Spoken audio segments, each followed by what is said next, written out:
Let us now have recourse to the origin of true science by recurring to the Holy Kabalah, or tradition of the children of Seth, taken from Chaldea by Abraham, communicated by Joseph to the Egyptian priesthood, ingarnered by Moses, concealed by symbols in the Bible, revealed by the Savior to Saint John, and embodied in its fullness in hieratic images, analogous to those of all antiquity, in the Apocalypse of this apostle. Whatsoever was in kinship with idolatry was held in detestation by the Kabbalists, which notwithstanding, God is represented by them under a human figure, but it is purely hieroglyphical. For them he is the intelligent, the loving, the living infinite. He is neither the totality of all beings, nor being in abstraction, nor a being who is philosophically definable. He is in all things, being more and greater than all. His very name is ineffable, and yet this name gives expression only to the human ideal of his divinity. It is not possible for man to understand God in himself. He is the absolute of faith, but the absolute of reason is being. Being is self-existent and is because it is. The cause of being is being itself. It is matter of legitimate speculation why this or that exists, but it would be absurd to inquire why being is, for it would be to postulate being as antecedent to being. It is demonstrated by reason and science that the modes of existence in being are equilibrated in accordance with harmonious and hierarchic laws. Now the hierarchy is graduated on an ascending scale, becoming more and more monarchic. At the same time, reason cannot pause in the presence of one absolute chief without being overwhelmed by the heights which it discerns above this supreme king. It takes refuge therefore in silence and gives place to adoring faith. That which is certain, for science and for reason alike, is that the idea of God as the grandest, most holy and most serviceable of all aspirations in man, that morality and its eternal sanction repose on this belief. In humanity it is therefore the most real phenomenon of being, and if it were false therefore, nature would formulate the absurd, the void would affirm life, and it might be said at one and the same time that there was God and there was no God. It is to this philosophical and incontestable reality, or otherwise the notion of deity, that the Kabbalists give a name, and all other names are contained therein. The ciphers of this name produce all numbers and the hieroglyphical forms of its letters give expression to all laws of nature, with all that is therein. We shall not recur in this place to that which has been dealt with already as regards the divine tetragram in the doctrine of transcendental magic, but it may be added that the Kabbalists inscribe it in 4 chief ways. 1. As Yehovah, JHVH, which is spelt but not pronounced. The consonants are yod, he, vau, he, and they are rendered as Jehovah by us in opposition to all analogy, for the tetragrammaton so disfigured is composed of 6 letters. 2. Adni, Adni, meaning Lord and pronounced by us Adonai. 3. Eheye, Ahi, which signifies being and is pronounced by us Eeye. 4. Agla, Agla, pronounced as it is written and comprising hieroglyphically all mysteries of the Kabalah. The letter ALEPH is the first of the Hebrew alphabet, and expressing as it does unity, it represents hieroglyphically the dogma of Hermes. That which is above is analogous to that which is below. In consonance with this the letter has 2 arms, one of which points to earth and the other to heaven with an identical gesture. The letter Gimel is 3rd in the alphabet. It expresses the triad numerically, and hieroglyphically it signifies childbirth, fruitfulness. Lamed is the 12th letter and is an expression of the perfect cycle. Considered as a hieroglyphical sign, it represents the circulation of the perpetual movement and the relation of the radius to the circumference. The duplicated aleph represents the synthesis. Therefore the name Agla signifies 1. Unity, which accomplishes by the triad the cycle of numbers, leading back to unity. 2. The fruitful principle of nature, which is one therewith. 3. The primal truth which fertilizes science and restores it to unity. 4. Solipsis, analysis, science and synthesis. 5. The 3 divine persons who are one God. The secret of the great work, which is the fixation of the astral light by a sovereign act of will and is represented by the adepts as a serpent pierced with an arrow, thus forming the letter Aleph. 6. The 3 operations of dissolution, sublimation and fixation, corresponding to the 3 essential substances, salt, sulfur and mercury, the whole being expressed by the letter Gimel. 7. The 12 keys of Basil Valentine, represented by lamed. 8. Finally, the work accomplished in conformity with its principle and reproducing the said principle. Herein is the origin of that Kabbalistic tradition which comprises all magic in a single word. To know how this word is read and how also it is pronounced, or literally to understand its mysteries and translate the knowledge into action, is to have the key of miracles. In pronouncing the word Agla, it is said that one must turn to the east, which means union of intention and knowledge with Oriental tradition. It should be remembered further that, according to Kabalah, the perfect word is the word realized by acts, whence comes that expression which recurs frequently in the Bible, facere verbum, to make a word, that is, in the sense of performing an act. To pronounce the word Agla Kabbalistically is therefore to pass all tests of initiation and accomplish all its works. It has been said in the doctrine of transcendental magic that the name Jehovah resolves into 72 explicatory names, called Shemehamphorish. The art of employing these 72 names and discovering therein the keys of universal science is the art which is called by Kabbalists the Keys of Solomon.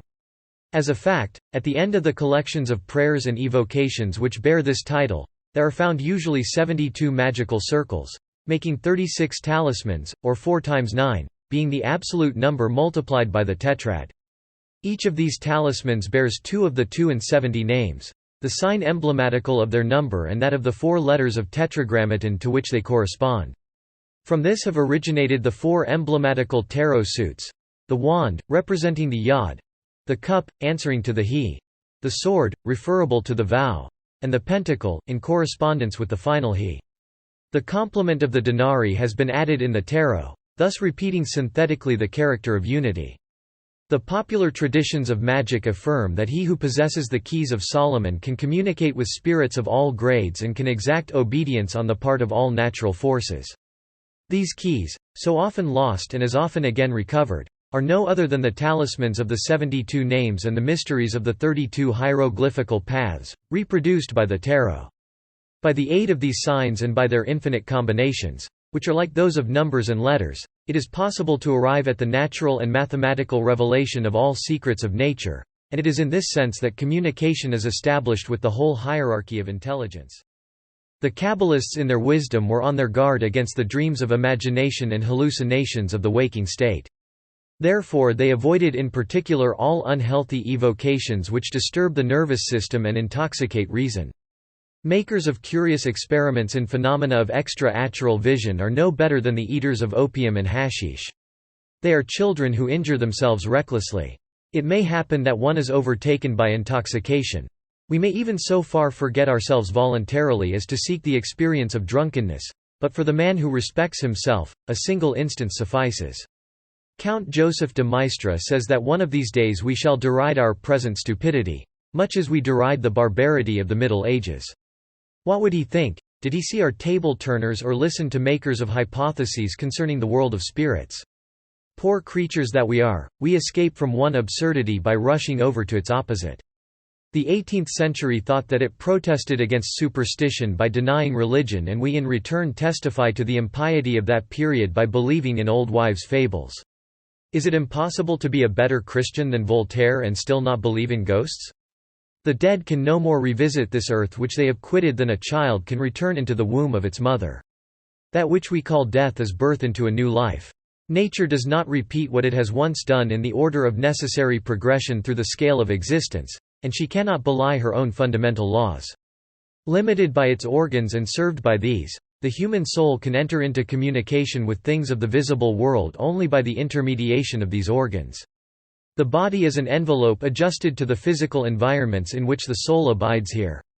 By confining the action of the soul, it makes her activity possible. In the absence of body, the soul would be everywhere, and yet in so attenuated a sense that it could act nowhere, but, lost in the infinite, would be swallowed up and annihilated in God. Imagine a drop of fresh water shut up in a globule and cast in the sea. As long as that sheath is preserved intact, the drop of water will subsist in its separate form. But let the globule be broken, and where shall we look for the drop in the vast sea? In creating spirits, God could endow them with self-conscious personality only by their restriction in an envelope, so to centralize their action and by restriction save it from being lost. When the soul separates from the body, it changes environment of necessity, since it changes the envelope. It goes forth clothed only in the astral form, or vehicle of light, ascending in virtue of its nature above the atmosphere, as air rises from the water in escaping from a broken vessel. We say that the soul ascends because the vehicle ascends and because action and consciousness are both attached thereto. The atmospheric air becomes solid for luciform bodies which are infinitely rarer than itself, and they could only come down by assuming a grosser vehicle. Where would they obtain this in the region above our atmosphere? They could only return to earth by means of another incarnation, and such return would be a lapse, for they would be renouncing the state of free spirit and renewing their novitiate. The possibility of such a return is not admitted, moreover, by the Catholic religion. The doctrine here set forth is formulated by the Kabbalists in a single axiom: the spirit clothes itself to come down and unclothes itself to go up. The life of intelligence is ascensional. In the body of its mother, the child has a vegetative life and draws nourishment through a cord to which it is attached, as the tree is attached to the earth by its root and is also nourished thereby. When the child passes from vegetative to instinctive and animal life, the cord breaks and henceforth he has free motion. When the child becomes man, he escapes from the trammels of instinct and can act as a reasonable being. When the man dies, he is liberated from the law of gravitation, by which he has been previously bound to earth. When the soul has expiated its offenses, it grows strong enough to emerge from the exterior darkness of the terrestrial atmosphere and mount towards the sun. The unending ascent of the sacred ladder begins therein, for the eternity of the elect cannot be a state of idleness. They pass from virtue to virtue, from bliss to bliss, from victory to victory, from glory to glory. There is no break in the chain, and those of the superior degrees can still exercise an influence on those who are below, but it is in harmony with the hierarchic order and after the same way that a king who rules wisely does good to the humblest of his subjects. From stage to stage, the prayers arise and the graces pour down, never mistaking the path. But spirits who have once gone up cannot again come down, for in proportion to their ascent the zones solidify below them. The great gulf is fixed, says Abraham, in the parable of the rich man, so that they which would pass from hence to you cannot. Ecstasy may so exalt the powers of the star body that it can draw the material body after it, thus proving that the destiny of the soul is to ascend. The stories of aerial levitation are possible, but there is no instance of a man being able to live under the earth or in water. It would be not less impossible for a soul in separation from the body to subsist for a single moment in the density of our atmosphere. Therefore departed beings are not about us, as spiritists suppose. Those whom we love may see us and to us may still manifest, but only by mirage and reflection in the common mirror of the astral light. Furthermore, they can take interest no longer in mortal things.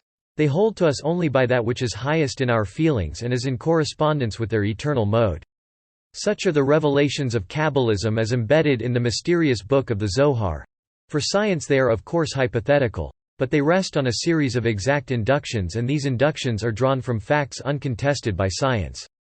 We are brought at this point into touch with one of the most dangerous secrets in the domain of magic, being the more than probable hypothesis concerning the existence of those fluidic larvae known in ancient theurgy under the name of elementary spirits. Something has been said upon the subject in the doctrine and ritual of transcendental magic, and the ill-starred Abbé de Villars, who jested with these terrible revelations, paid for his imprudence with his life. The reason that the secret is dangerous is because it verges on the great magical arcanum. The truth is that the evocation of elementary spirits implies power to coagulate fluids by a projection of the astral light, and this power, so directed, can produce only disorders and misfortunes, as will be shown at a later stage. Meanwhile, the grounds of the hypothesis and the evidence of its probability follow. Spirit is everywhere, and is that which animates matter. It overcomes the force of gravity by perfecting the vehicle which is its form. We see everywhere around us how form develops with instincts, till intelligence and beauty are attained. These are efforts of the light attracted by the charm of the spirit. They are part of the mystery of progressive and universal generation. The light is the efficient agent of forms and life, because it is both motion and heat. When fixed and polarized about a center, it produces a living being and draws thereafter the plastic substance needed to perfect and preserve it. This plastic substance is, in the last analysis, formed of earth and water and, with good reason, is denominated slime of the earth in the Bible. But this light is in nowise spirit, as believed by the Indian Hierophants and all schools of Goetia. It is only the spirit's instrument. Nor is it the body of the protoplastes, though so regarded by theurgists of the school of Alexandria. It is the first physical manifestation of the divine breath. God creates it eternally, and man, who is in the image of God, modifies and seems to multiply it. Prometheus, says the classical fable, having stolen fire from heaven, gave life thereby to images formed of earth and water, for which crime he was blasted and chained by Jupiter. Elementary spirits, say the Kabbalists in their most secret books, are children of the solitude of Adam, born of his dreams when he yearned for the woman who as yet had not been given to him by God. According to Paracelsus, the blood lost at certain regular periods by the female sex and the nocturnal emissions to which male celibates are subject in dream people the air with phantoms. The hypothetical origin of larvae, according to the masters, is here indicated with sufficient clearness, and further explanation may be spared. Such larvae have an aerial body formed from vapor of blood, for which reason they are attracted towards spilt blood and in older days drew nourishment from the smoke of sacrifices. They are those monstrous offspring of nightmare which used to be called incubi and succubi. When sufficiently condensed to be visible, they are as a vapor tinged by the reflection of an image.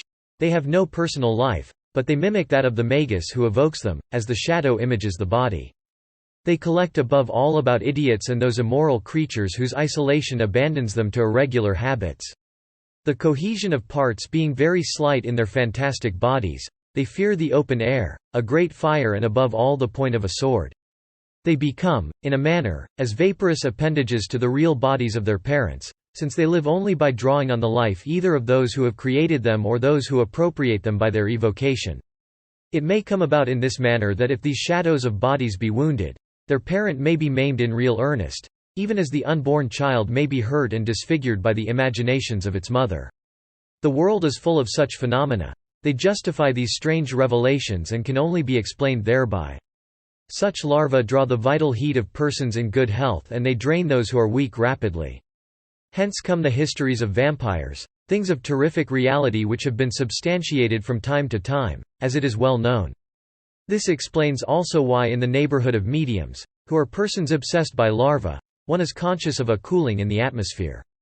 Seeing that their existence is due to the illusions of imagination and divagation of the senses, such creatures never manifest in the presence of a person who can unveil the mystery of their monstrous birth.